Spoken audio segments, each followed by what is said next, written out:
57 বছর পর ঢাকা নিউ জলপাইগুড়ি রুটে মিতালি এক্সপ্রেসের যাত্রা শুরু।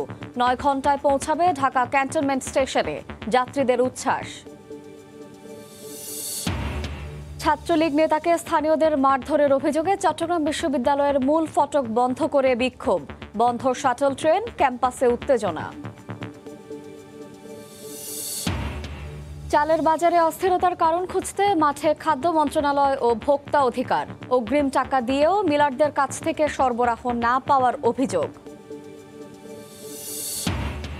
দক্ষিণ পশ্চিমাঞ্চলের মানুষের জীবনমান বদলে দেবে পদ্মা সেতু। 18 বছরের অচলাবস্থা কাটছে শরীয়তপুরবাসীর। উদ্বোধনের দিন থেকেই ঢাকা রুটে 200 বাস চালুর প্রস্তুতি। এবং বেদখল রাজধানীর 60 ভাগ মাঠ।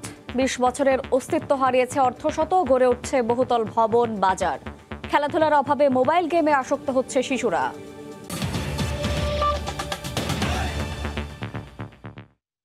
সময় সংবাদের সঙ্গে আছে শায়লা রহমান ইমা।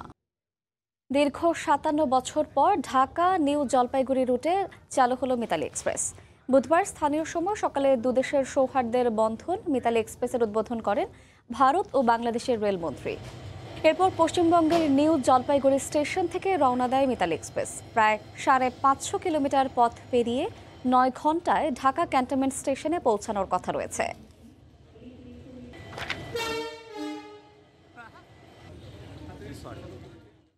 এই মুহূর্তে নিউ জলপাইগুড়ি স্টেশনে আছেন সুব্রত আচার্য, সরাসরি যাচ্ছে তার কাছে।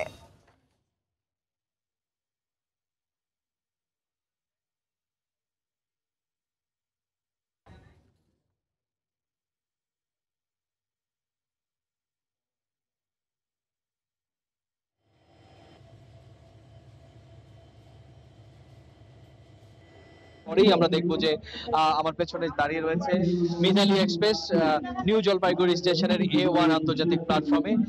ইতিমধ্যেই আপনি জানেন যে প্রায় 1 ঘন্টা আগে এই সূচনা উৎসব শুরু হয় ও সূচনা অনুষ্ঠানের শুরু হয়। সেখানে স্থানীয় সাংসদ এবং বিধায়ক ছাড়াও রেলওয়ে বোর্ডের উচ্চপদস্থ আধিকারিকরা ছিলেন পুলিশের কর্মকর্তারা, পুরো স্থানীয় গণ্যমান্য বিশিষ্ট ব্যক্তিরাও এখানে রয়েছেন। আপনি জানেন যে এই মিতালি এক্সপ্রেস দুই দেশের মধ্যে ভ্রাতৃত্বের বন্ধনের একটি নতুন দৃষ্টান্ত। এর আগে বন্ধন খুলনা এবং কলকাতার মধ্যে বন্ধন এক্সপ্রেস এবং ঢাকা কলকাতার মধ্যে মৈত্রী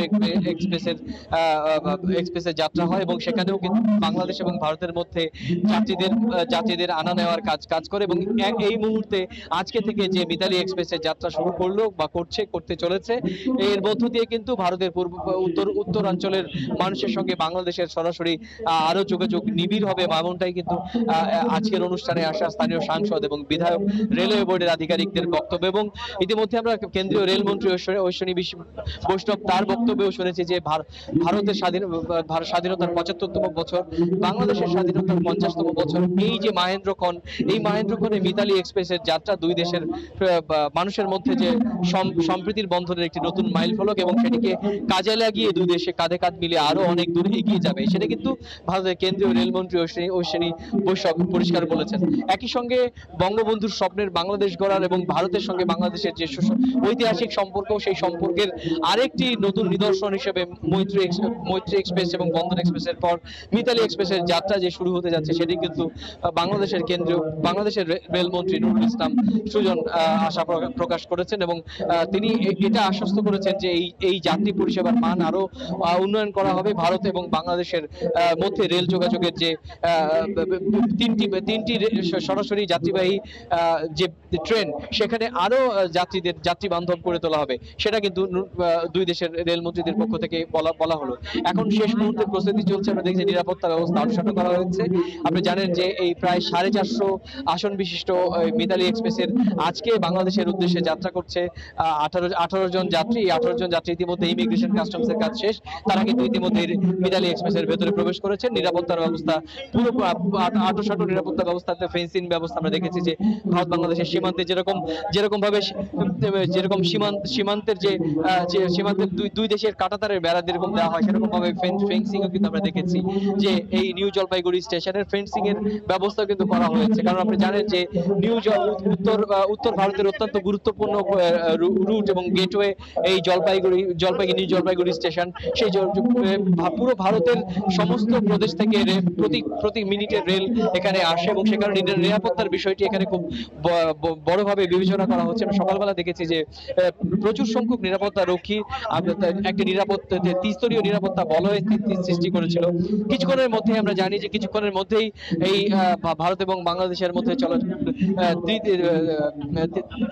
নতুন যে মিতালি এক্সপ্রেস সেটি কিন্তু যাত্রা শুরু করবে। ইতিমধ্যেই তারই ব্যবস্থা কিন্তু আমরা চূড়ান্ত ব্যবস্থা শুনছি। ইতিমধ্যেই এখানকার যে অনুষ্ঠান, যেটি স্থানীয় সময় 8:30টায় শুরু হয়েছিল, সেই অনুষ্ঠান কিন্তু শেষ। এখন দিল্লিতে ভার্চুয়াল মাধ্যমে ভারতের কেন্দ্রীয় রেলমন্ত্রী এবং বাংলাদেশের রেলমন্ত্রী তারা যৌথভাবে কিন্তু কিছুক্ষণের মধ্যেই যে মিতালি এক্সপ্রেসের যে আনুষ্ঠানিক ফ্ল্যাগ অফ সেটি শুরু করবে। এর আগেও বলেছি যে এখানে যে মিতালি এক্সপ্রেসের 10টি বগি, এই 10টি বগির মধ্যে 8টি বগি প্যাসেঞ্জারের জন্য রাখা হয়েছে। এই 8টি বগির মধ্যে 4টি বগি রাখা হয়েছে স্লিপার এবং 4টি বগি চেয়ার কোচ হিসেবে রাখা হয়েছে। বাকি দুটো একটি ইঞ্জিন বা জেনারেটর বগি এবং আরেকটি প্যান্ট্রি কার। তো সব মিলে যদিও এখানকার যিনি উত্তর অঞ্চলীয় রেলের যে প্রধান জনসংযোগ কর্মকর্তা, তিনি বলেছেন যে রেলের মধ্যে এখন প্যান্ট্রি কারের ব্যবস্থা নেই এবং খাওয়া দাওয়ার ব্যবস্থাও নেই। কোভিড বিধি মেনে তাদেরকে এই খাওয়া দাওয়ার ব্যবস্থা বাইরে থেকে যাত্রীদেরকে এখানে ওঠানোর ব্যবস্থা করা হয়েছে। সব মিলে আর কয়েক মিনিটের সময়ের অপেক্ষা মাত্র ফ্ল্যাগ অফের যে চূড়ান্ত আনুষ্ঠানিকতা সেটি কিন্তু চলছে দিল্লির সেন্ট্রাল কেন্দ্রীয় যে রেল দপ্তর সেই সেন্ট্রাল হলে। আর এখানকার অনুষ্ঠান, সেই অনুষ্ঠানও কিন্তু এখনো অব্যাহত রয়েছে। কয়েক মিনিটের মধ্যে মিতালি এক্সপ্রেস যাত্রা শুরু করবে বাংলাদেশের ঢাকার ক্যান্টনমেন্ট স্টেশনের দিকে। তো এই ছিল আমার কাছে নিউ জলপাইগুড়ি স্টেশনের A1 প্ল্যাটফর্মের মিতালি এক্সপ্রেস যাত্রা শুরুর কয়েক মিনিট আগের আমার কাছে থাকা সবশেষ। আমরা সরাসরি যুক্ত ছিলাম ভারতের পশ্চিমবঙ্গের জলপাইগুড়ি রেল স্টেশনে। স্থানীয়দের বিরুদ্ধে চট্টগ্রাম বিশ্ববিদ্যালয়ের ছাত্রলীগ নেতাকে মারধরের অভিযোগে ক্যাম্পাসের প্রধান ফটক বন্ধ করে বিক্ষোভ করছে সংগঠনটি। বন্ধ রয়েছে শাটল ট্রেন চলাচলও। উত্তেজনা বিরাজ করছে বিশ্ববিদ্যালয়ের প্রাঙ্গণে। এই মুহূর্তে সেখানে আছেন সহকর্মী পার্থপ্রতিম বিশ্বাস, সরাসরি যাচ্ছে তার কাছে।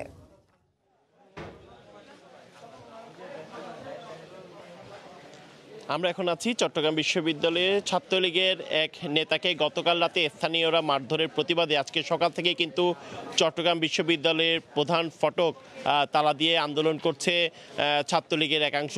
মূলত ছাত্রলীগের যে বগিভিত্তিক সংগঠন রয়েছে বিএক্স এর নেতা দুর্জয় ও সাবেক ছাত্রনেতা রাশেদকে গতকাল রাতে বিশ্ববিদ্যালয়ের রেলগেট এলাকায় স্থানীয়রা মারধর করেছে এবং অস্ত্র দিয়ে বাড়ি দিয়েছে। এমন অভিযোগের পরিপ্রেক্ষিতে কিন্তু আজকে সকাল থেকে আমরা দেখছি চট্টগ্রাম বিশ্ববিদ্যালয়ে অচল অবস্থার সৃষ্টি হয়েছে, যেহেতু বিশ্ববিদ্যালয়ে ভোর থেকেই আন্দোলন করছে ছাত্রলীগের একাংশ। আপনারা দেখছেন প্রধান ফটক তালা বন্ধ করে কিন্তু তারা আন্দোলন করছে এবং তারা আগুন জ্বালিয়েও বিক্ষোভ করছে এবং তারা বলছে যতক্ষণ পর্যন্ত এই ঘটনা সুষ্ঠু বিচার হবে না ততক্ষণ পর্যন্ত বিশ্ববিদ্যালয়ের প্রধান ফটক বন্ধ থাকবে এবং বিশ্ববিদ্যালয়ে কোনো ধরনের ক্লাস পরীক্ষাও কিন্তু অনুষ্ঠিত হতে পারবে না। আসলে স্থানীয়দের সাথে ছাত্রলীগের এই যে দ্বন্দ্বের বিষয়টি, এটি কিন্তু বেশ কিছুদিন ধরেই ঘটে আসছে। এরপর বারবার বিশ্ববিদ্যালয়ের প্রশাসন, পুলিশ প্রশাসন চেষ্টা করলেও কিন্তু এর কোনো সমাধান হয়নি। গতকালও কিন্তু সেই একই ঘটনার পুনরাবৃত্তি হলো। গতকাল রাতে বিএক্স এর ছাত্রলীগের নেতা দুর্জয়কে মারধরের প্রতিবাদে কিন্তু আজকে তার নেতাকর্মীরা কিন্তু আমরা দেখছি এখানে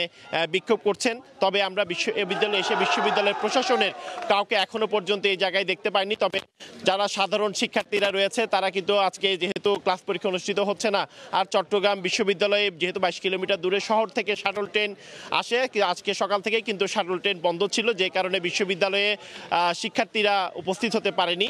এছাড়া যারা শিক্ষক রয়েছে, যারা শহর থেকে আসেন বাসে করে, যেহেতু বিশ্ববিদ্যালয়ের প্রধান ফটক বন্ধ রয়েছে তাই বিশ্ববিদ্যালয়ে শিক্ষকরাও এখানে প্রবেশ করতে পারেনি এবং সেই কারণে আমরা দেখছি ছাত্রলীগের যারা নেতাকর্মীরা রয়েছে তারা বলছেন যতক্ষণ পর্যন্ত এই ঘটনার সুষ্ঠু বিচার হবে না তারা অবরোধ করে রাখবে এবং এর আগেও যে ঘটনাগুলো হয়েছে সেগুলোর বিচার না হওয়ার কারণে এই ধরনের পুনরাবৃত্তি ঘটেছে বলে অভিযোগ তাদের। তো এই ছিল আমার কাছে এখনো পর্যন্ত চট্টগ্রাম বিশ্ববিদ্যালয় থেকে এখানকার সর্বশেষ খবর। আমরা সরাসরি যুক্ত ছিলাম চট্টগ্রাম বিশ্ববিদ্যালয় ক্যাম্পাসে। চালের বাজারে অস্থিরতার কারণ খুঁজতে মাঠে নেমেছে খাদ্য মন্ত্রণালয় ও ভোক্তা অধিকার। অগ্রিম টাকা দিয়েও মিলারদের কাছ থেকে সরবরাহ না পাওয়ার অভিযোগ করছেন ব্যবসায়ীরা। এই মুহূর্তে রাজধানীর কারওয়ান বাজারে আছেন সহকর্মী কাজল আব্দুল্লাহ এবং দিনাজপুরের বাহাদুর বাজার পাইকারি চালের মার্কেটে আছেন সহকর্মী গোলাম নবী দুলাল। প্রথমে যাচ্ছি কাজলের কাছে। চালের বাজারের খবর সেটি কিন্তু বলা চলে যে গত 8 থেকে 10 দিনে বলা চলে এক সপ্তাহে যদি বলি সেটা হচ্ছে চালের বাজারে কিন্তু 8 থেকে 10 টাকা কিন্তু দাম কিন্তু বেড়ে গেছে।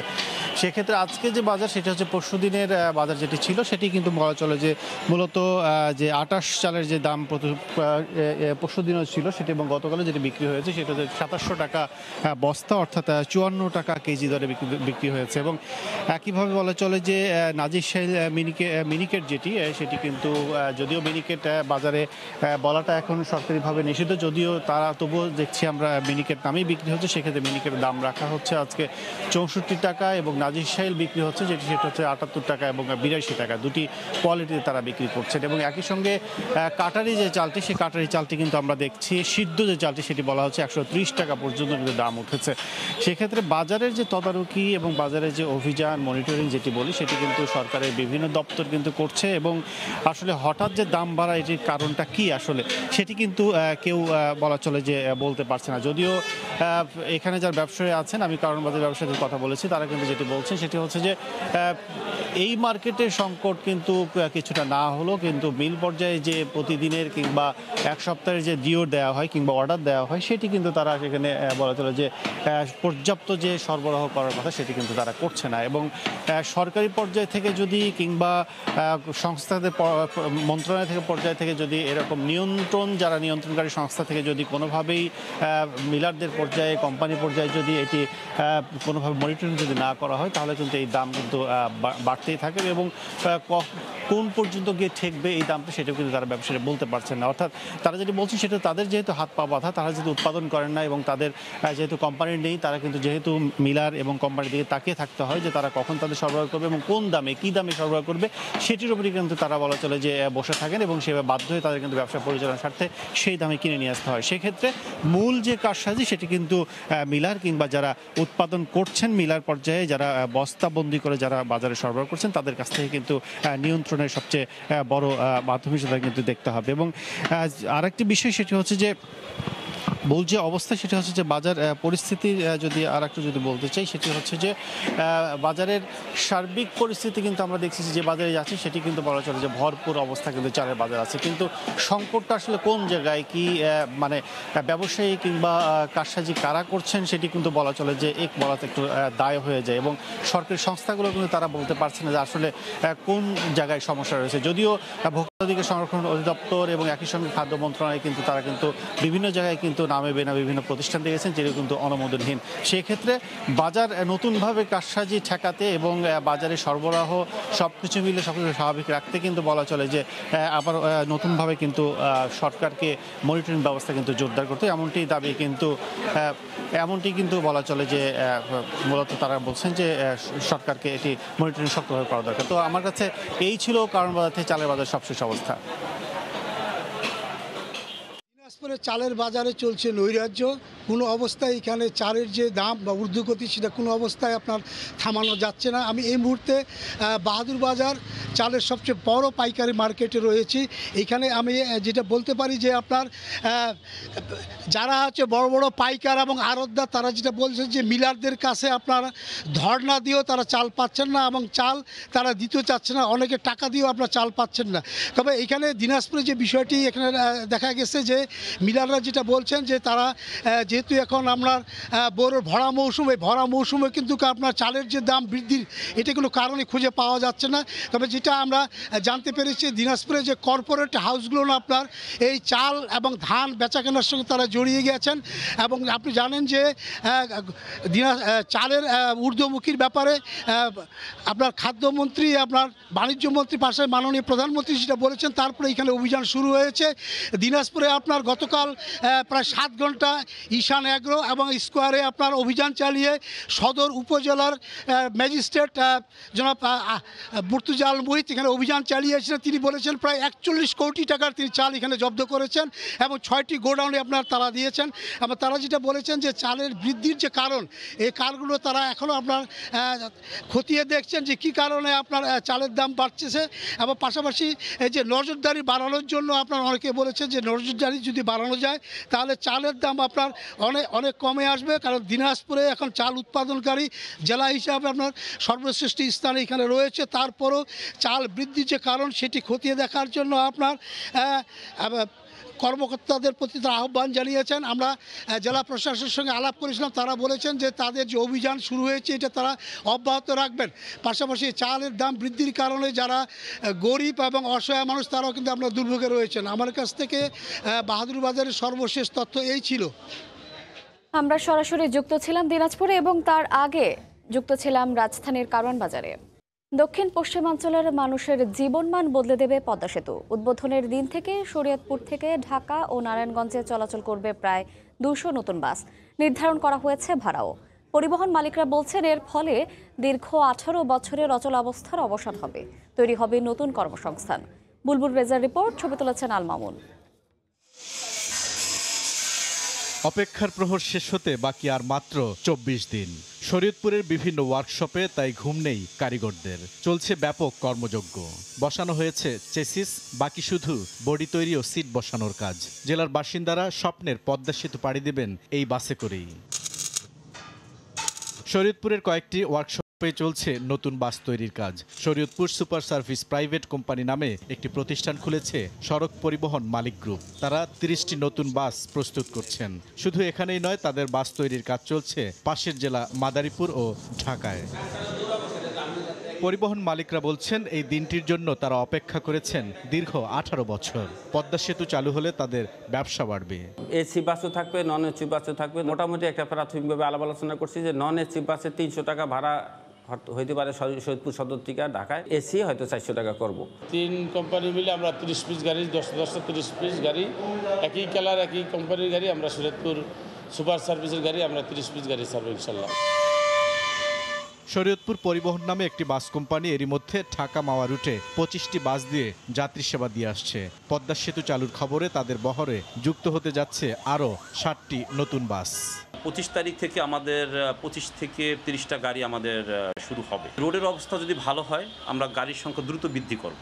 প্রাথমিকভাবে প্রায় 200টি বাস দিয়ে শরীয়তপুর ঢাকা বাস সার্ভিস চালু করতে চায় পরিবহন মালিকরা। তবে চালকরা বলছেন যে সড়ক দিয়ে তারা সেতুতে উঠবেন সেটির সংস্কার প্রয়োজন। আমরা একটা গাড়ি নিয়ে গেলে একটা রিক্সা আসার মতন ই নাই, এবং মানুষও হাইটে যাওয়ার মতন কোনো কায়দা নেই। 1 ঘন্টায় গাড়ি গেছি, গাড়ি যাওয়ার পর এমন জাম লাগছে 3.5 ঘন্টা পর্যন্ত আমি বসেছিলাম। এলাকার সংসদ সদস্য বলছেন টেন্ডার হয়েছে 4 লেনের রাস্তার কাজ শুরু হয়েছে। পরিবহন খাতে তৈরি হবে কর্মসংস্থানও। ফায়ার সার্ভিস থেকে একদম এখন জাজিরা কাজিরহাট পর্যন্ত 4 লেনের টেন্ডার হয়েছে, কাজ শুরু হয়েছে। ইনশাল্লাহ এটার সুফল শরীয়তপুরের মানুষ পাবে। শরীয়তপুর জেলার বাসিন্দারা নৌপথে ঢাকায় যাতায়াত করেন। পদ্মা সেতু চালুর খবরে জেলার সড়ক পরিবহন মালিকরা ঢাকা ও নারায়ণগঞ্জে নতুন বাস সার্ভিস চালুর উদ্যোগ নিয়েছেন। তারা আশা করছেন সেতুর উদ্বোধনের দিন থেকেই তারা এই নতুন সেবা চালু করতে পারবেন। বুলবুল রেজা, সময় সংবাদ, শরীয়তপুর। রাজধানীর 60 খেলার মাঠই বেদখলে। গত 20 বছরে অন্তত 50টি মাঠ নগরীর বুক থেকে হারিয়ে গেছে। সরকারি প্রতিষ্ঠানগুলোর দখলে আছে 7 খেলার মাঠ, আর উন্মুক্ত মাঠের মাত্র 18 ব্যবহার করতে পারছে ঢাকাবাসী। বাংলাদেশ ইনস্টিটিউট অব প্ল্যানার্সের সাম্প্রতিক গবেষণায় উঠে এসেছে এসব তথ্য। মার্জিয়া মুমুর রিপোর্ট, ছবি তুলেছেন মিজানুর রহমান মিন্টু। 4 বছরের ছোট্ট জারিফ গত 2 বছর ধরে গৃহবন্দী, অথচ তার বাসার সামনেই ঐতিহ্যবাহী ধূপখোলা মাঠ। ঘরবন্দি হয়ে দিন গুনছে গ্যান্ডারিয়া এলাকার হাজারো শিশু কিশোর। বন্দি থেকে থেকে অস্থির হয়ে গেছে, বাসা থাকতে চায় না, খালি বলে মাঠে যাব কখন। 21 বিঘা আয়তনের মাঠটির জায়গা দখল করে একে একে তৈরি হয়েছে কমিউনিটি সেন্টার, জিমনেশিয়াম, বসানো হয়েছে কাঁচা বাজার, আর এখন হচ্ছে গাড়ি পার্কিং, রাস্তা প্রশস্তকরণ। বালু রড, সিমেন্ট সহ নির্মাণ সামগ্রী আর শ্রমিকদের থাকা অস্থায়ী ঘর তৈরি হয়েছে মাঠ জুড়ে। এমনকি সংকুচিত মাঠটির চারপাশে টিনের উঁচু দেয়াল করে এলাকাবাসীর প্রবেশ নিষিদ্ধ করা হয়েছে। খেলাধুলা আর শরীর চর্চার অভাবে এলাকাটির শিশু কিশোর আসক্ত হচ্ছে মোবাইল গেমে। অনেকে ভুগছেন মানসিক অবসাদে। শিশুরা কোথায় যাবে? এখন ওই মাঠ ছিল না, মাঠ তো না, আর আশেপাশে তো কোথাও মাঠ নেই। আমাদের একটাই মাঠ ছিল, তো বিগত এক বছর ধরে আমাদের এখানে খেলা উপযোগী না। খেলাধুলা তো প্রত্যেক দিন করাটা আমাদের উচিত, তো যে জায়গায় আমরা করতে পারতেছি না কোনোভাবে খেলাধুলা। এই যে মাঝে মাঝে দেখা যায় মাঠটা অফ, আমাদের ঢুকতে দেয় না। আগের মতন আমাদের মাঠটা খেলাধুলো করতে চাই, আর মাঠটা জানি ভালো থাকে। বাংলাদেশ ইনস্টিটিউট অফ প্ল্যানার্সের সাম্প্রতিক গবেষণা বলছে, দখলের কবলে পড়ে গত 20 বছরে ঢাকা উত্তর ও দক্ষিণ সিটি এলাকার 50টি খেলার মাঠ নগরীর বুক থেকে নিশ্চিহ্ন হয়েছে। 70টির বদলে খেলার মাঠের সংখ্যা এখন 20টিতে ঠেকেছে। প্রধানমন্ত্রীর অনুশাসন অনুযায়ী যেখানে প্রতিটি ওয়ার্ডে 2টি করে খেলার মাঠ থাকার কথা, সেখানে 2 সিটির 41টি ওয়ার্ডে মাঠ শূন্য। রাজধানী উন্নয়ন কর্তৃপক্ষের জরিপ বলছে, 2 সিটিতে যেখানে 1876 একর খেলার মাঠ থাকার কথা, সেখানে আছে মাত্র 294 একর। অথচ তিলোত্তমা ঢাকার গোড়াপত্তনের সময়টাতে পাড়া মহল্লা ভিত্তিক খেলার মাঠ ছিল পর্যাপ্ত। তাহলে কেন হারাচ্ছে মাঠগুলো? আমাদের এত বড় বড় ইনফ্রাস্ট্রাকচার হচ্ছে, কিন্তু আমাদের মনের বিকাশ ঘটাতে হবে আমাদের আগামী ভবিষ্যৎ প্রজন্মের জন্য। তাদের খেলার মাঠ লাগবে। এই খেলার মাঠের উপর কিন্তু আমি কিন্তু যথেষ্ট জোর দিতে চাই। খেলার মাঠ যেগুলো দখল হয়েছে সেগুলোকে যেন আমি পুনরুদ্ধার করে জনগণকে দিতে পারি। 2003 সালে হাইকোর্টে 2টি সংগঠনের রিটের প্রেক্ষিতে উচ্চ আদালত 68টি খেলার মাঠ 15 দিনের মধ্যে দখলমুক্ত করার নির্দেশ দিয়েছিলেন। উচ্চ আদালতের সেই আদেশ পালনে 19 বছরেও অগ্রগতি দেখায়নি দায়িত্বশীল সংস্থাগুলো। প্রিয় নগরীর উন্মুক্ত মাঠ মুখরিত হবে শিশু কিশোরদের পদচারণায়, এমন প্রত্যাশা সবার। মার্জিয়া মুমু, সময় সংবাদ, ঢাকা। উচ্চ মাধ্যমিকে বরিশাল বিভাগের 20টি কলেজে কেউ ভর্তি হয়নি। কলেজগুলো একজন শিক্ষার্থীও না পাওয়ায় সেখানকার আসনগুলো শূন্য রয়েছে। কেন এসব কলেজে কোনো শিক্ষার্থী আবেদন করে না এবং শিক্ষার মান খতিয়ে দেখে ব্যবস্থা নেওয়ার কথা জানিয়েছে বরিশাল মাধ্যমিক ও উচ্চ মাধ্যমিক শিক্ষা বোর্ড কর্তৃপক্ষ। বিস্তারিত অপূর্ব অপুর রিপোর্টে। এখানে কলেজ শাখার শিক্ষার্থীদের ক্লাস করার কথা থাকলেও চলছে স্কুলের শিক্ষার্থীদের পাঠদান। এটি বরিশাল নগরীর Jagadish Saraswat girls school and college. প্রতিষ্ঠার 1 যুগ কাটলেও শিক্ষার্থী তো দূরের কথা, কলেজ শাখায় কোনো শিক্ষকই নেই বলে জানায় সংশ্লিষ্টরা। আমি চার্জ গ্রহণ করার পরে কলেজের শাখায় কোনো স্টুডেন্ট পাইনি, কোনো টিচারও নাই, এবং কোনো স্টুডেন্টও আমাদের সাথে এ যাবৎ পর্যন্ত ভর্তির জন্য যোগাযোগ করেনি। নগরীর আরিফুর রহমান কমার্স কলেজে এবছর এইচএসসিতে পড়তে কেউ ভর্তির আবেদনই করেননি। একই অবস্থা বরিশাল শিক্ষা বোর্ডের আওতাধীন Halima Khatun girls school and college, Shahid Zia ideal college সহ আরও 20টি কলেজের। শিক্ষার্থীরা জানায়, অতিরিক্ত অর্থ আদায়, শিক্ষক সংকট সহ পড়াশোনার মান নিয়ে প্রশ্ন থাকায় তারা এসব কলেজে পড়তে চান না। আমরা 50 জনের মতো স্টুডেন্ট বসতে হয়েছিলাম কমার্স কলেজে, সেইখান থেকে আমরা ট্রান্সফার হয়ে আবার আলেকান্দায় গেছি। তারপর আমাদের রেজিস্ট্রেশন নিয়ে হয়রান হইতেছে, আমাদের নিজেদেরই বোর্ডে আসা লাগতেছে, বোর্ডের সব কাজকর্ম করা লাগতেছে টিচার ছাড়া। বিভিন্ন কলেজ বন্ধ করে দিছে, তারা আমাদের কলেজে ভর্তি হতে গেছে, তাদেরকে বিভিন্ন হয়রানির শিকার হইতেছে। বরিশাল শিক্ষা বোর্ডে 2021 সালের এসএসসিতে 1,01,917 জন পরীক্ষার্থী পাশ করেছেন। তবে বোর্ডের আওতাধীন 20টি কলেজে এখনও একজন শিক্ষার্থীও ভর্তি হয়নি। বোর্ড কর্তৃপক্ষ এদের মধ্য থেকে 8টি কলেজে শিক্ষার্থী ভর্তি করাতে উদ্যোগী হয়েছে। বাকিদের ব্যাপারে খোঁজ নিচ্ছে বোর্ড। বরিশাল শিক্ষা বোর্ডের আওতায় 12টি কলেজে কোনো শিক্ষার্থী ভর্তির জন্য কোনো আবেদনই করেনি। এর পিছনে কারণ হচ্ছে এই কলেজগুলো চলছে না বা কর্তৃপক্ষ চালাতে ইচ্ছুক না, কাম্য সংখ্যক শিক্ষার্থী পায় না এবং দীর্ঘদিন ধরে নন এমপিভুক্ত থাকার ফলে এখন তাদের এই কলেজ পরিচালনার জন্য অনীহা আছে। বরিশাল শিক্ষা বোর্ডের অধীনে সরকারি বেসরকারি মোট 347টি কলেজ রয়েছে। অপূর্ব অপু, সময় সংবাদ, বরিশাল। মহাকবি মাইকেল মধুসূদন দত্তের স্মৃতি বিজড়িত কপোতাক্ষ নদের ৭৯ কিলোমিটার খনন কাজ শুরু হয়েছে। যশোরের তাহিরপুর থেকে খোর্দঘাট পর্যন্ত চলছে কাজ। স্থানীয়দের অভিযোগ, খনন করা মাটি ফেলা হচ্ছে নদীগর্ভেই। খননের নামে খালে পরিণত করা হচ্ছে নদকে। তবে পানি উন্নয়ন বোর্ডের দাবি, সঠিক নিয়মেই চলছে খনন কাজ। যশোর থেকে আবুল কালাম আজাদের ছবি ও জোয়েল মৃধার তথ্য নিয়ে রিপোর্ট। কপোতাক্ষ নদের উৎপত্তিস্থল চুয়াডাঙ্গার মাথাভাঙাই। নদটি যশোরের চৌগাছা, মনিরামপুর, কেশবপুর উপজেলা হয়ে সাতক্ষীরার মধ্য দিয়ে দক্ষিণে বঙ্গোপসাগরে মিলিত হয়েছে। কালের পরিক্রমায় কপোতাক্ষ মরাখালে পরিণত হয়েছে। তবে কপোতাক্ষের জোয়ার ভাটা ফেরাতে ইতিমধ্যে সাতক্ষীরা ও যশোরের কেশবপুর অংশের খনন শেষ হয়েছে। চলতি বছর থেকে শুরু হয়েছে যশোরের চৌগাছা উপজেলার তাহেরপুর ব্রিজ থেকে মনিরামপুর উপজেলার খর্দঘাট পর্যন্ত প্রায় ৭৯ কিলোমিটার খনন কাজ। কিন্তু যেভাবে খনন হচ্ছে তাতে সন্তুষ্ট নন নদী পাড়ের মানুষেরা। সরকারের উদ্যোগে যে খাল নদী এখন খনন হচ্ছে, এই খননটা সাবেক যে নদী ছিল সেইভাবে হচ্ছে না। আমাদের প্রাণের দাবি নদীর যাতে সুন্দর করে তার আগের জীবনটা ফিরে দেয়। এই যে ১৫০ ফুট জায়গা খুঁজে বাকি ৩০০ ফুট জায়গা পাশে রাখা হচ্ছে, এইটা অবৈধ দখলদারের হাতে চলে যাবে। স্থানীয় জনপ্রতিনিধির দাবি, পানি উন্নয়ন বোর্ডের কর্মকর্তা ও ঠিকাদারের স্বেচ্ছাচারিতা নিয়ে অভিযোগ করেও কোনো কাজ হচ্ছে না। এখানে কখনো কোনো ঠিকাদারও আসে না এবং পানি উন্নয়ন বোর্ডের কোনো কর্মকর্তা কর্মচারীও আসে না, এবং পানি উন্নয়ন বোর্ডের কর্মকর্তা কর্মচারীদের কাছে বলতে গেলেও তাদের অসৎ আচরণ এবং বাজে ব্যবহার তারা আমাদের সাথে করে। তবে পানি উন্নয়ন বোর্ডের কর্মকর্তার দাবি, নদীকে পুনর্জীবিত করতে সঠিক নিয়মেই চলছে খনন কাজ। নদীরকে বাঁচানোর জন্য যতটুকু সেকশন দরকার সেই অনুযায়ী আমরা খনন করব, এবং এখানে খননে কোনো আমাদের অনুমোদিত ডিজাইনের ব্যত্যয় কেউ করতে পারবে না, সে ব্যাপারে আমরা সচেষ্ট রয়েছি। পানি উন্নয়ন বোর্ডের তথ্য মতে ৭৯ কিলোমিটার কপোতাক্ষ নদ খননে ব্যয় ধরা হয়েছে প্রায় ৬৩ কোটি টাকা। ২০২৪ সালের মধ্যে সম্পন্ন হবে খনন কাজ। সময় সংবাদ, যশোর। চট্টগ্রাম শাহ আমানত বিমানবন্দরে ৩৪টি স্বর্ণের বার এবং স্বর্ণালংকার সহ এক যাত্রীকে আটক করেছে শুল্ক গোয়েন্দা। এই মুহূর্তে সেখানে আছেন রিপোর্টার কমল দে, সরাসরি যাচ্ছি তার কাছে। চট্টগ্রাম শাহ আমানত বিমানবন্দরে আবার ধরা পড়ল স্বর্ণের চালান। আর এই স্বর্ণের চালানের মধ্যে ধরা পড়েছে ৩৪ পিস স্বর্ণের বার এবং বিপুল পরিমাণ স্বর্ণের চেন। মূলত দুবাই থেকে আসা এয়ার আরবের একটি ফ্লাইট থেকে এক যাত্রীকে, সাইফুল নামে এক যাত্রীকে আটক করা হয়। এরপর তারকে তল্লাশি করে পাওয়া গেছে ৩৪ পিস স্বর্ণের বার। আমরা দেখতে পাচ্ছি এখানে শুল্ক গোয়েন্দা কর্মকর্তারা রয়েছেন, তাকে জিজ্ঞাসাবাদ করছেন যে সাইফুল আলমের কথা বলছি আমরা, আটক করা হয়েছে ৩৪ পিস স্বর্ণের বার সহ। তার বাড়ি চট্টগ্রামের লোহাগাড়া উপজেলায়। তিনি আজ সকালে দুবাই থেকে ফিরছিলেন এয়ার একটি ফ্লাইটে করে, এবং শুল্ক গোয়েন্দা কর্মকর্তারা গোপন সংবাদের ভিত্তিতে তাকে আটক করে। আটকের পর তার দেহ তল্লাশি করা হয়।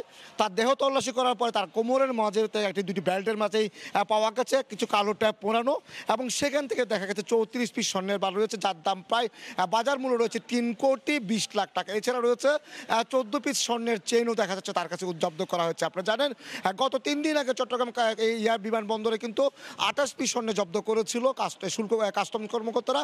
আজকে ৩ দিনের ব্যবধানে দ্বিতীয় চালানটি জব্দ করলো শুল্ক গোয়েন্দা। তো বিশেষ করে দুবাই এবং সৌদি আরব থেকে আসা ফ্লাইটগুলিতে যেহেতু নজরদারি বাড়ানো হয়েছে, সেখানেও কিন্তু তারা এসব চালান ধরা পড়ছে। আমরা কথা বলার চেষ্টা করি একজন শুল্ক গোয়েন্দা কর্মকর্তার সাথে। আপনার কাছে জানতে চাইবো আসলে আপনাদের অভিযানটা কী ছিল এবং কী কী জব্দ করেছেন?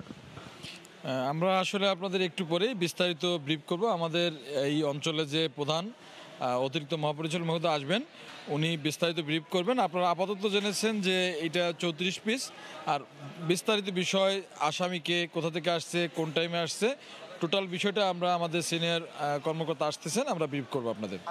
ধন্যবাদ। বলছেন যে আসলে ওনাদের উদ্বোধন কর্মকর্তারা এসে ব্রিফ করবেন, যেটি মূলত আমরা যেটা জানতে পেরেছি দুবাই থেকে আসা যাত্রী সাইফুল আলম, তিনি চট্টগ্রামের লোহাগাড়ার বাসিন্দা।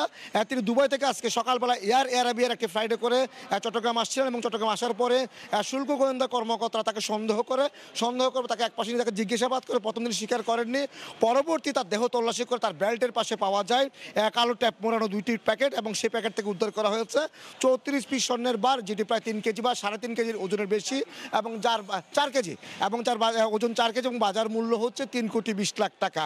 এবং তার কাছে আরও কিছু স্বর্ণের চেইনও জব্দ করছে। আমরা দেখছি শুল্ক গোয়েন্দা কর্মকর্তা ইতিমধ্যে আসতে শুরু করেছেন, এবং তার কাছে কিন্তু আইফোনও পাওয়া গেছে, এবং অন্যান্য ফোন, ট্যাব এবং আরও কিছু আনুষঙ্গিক ইলেকট্রনিক্স ডিভাইস জব্দ করা হয়েছে বলে শুল্ক গোয়েন্দা কর্মকর্তারা আমাদেরকে জানিয়েছেন। তো এখন পর্যন্ত যেটি বলা চলে, আজকে 3 দিনের ব্যবধানে এটি চট্টগ্রাম শাহ আমানত বিমানবন্দরের দ্বিতীয় চালান।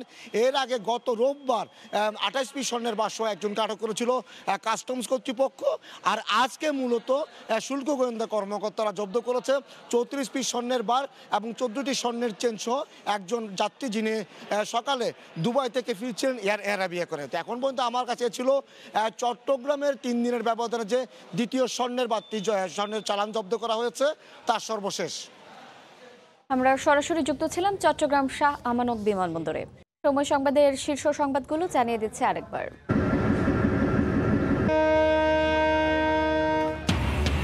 57 বছর পর ঢাকা নিউ জলপাইগুড়ি রুটে মিতালি এক্সপ্রেসের যাত্রা শুরু।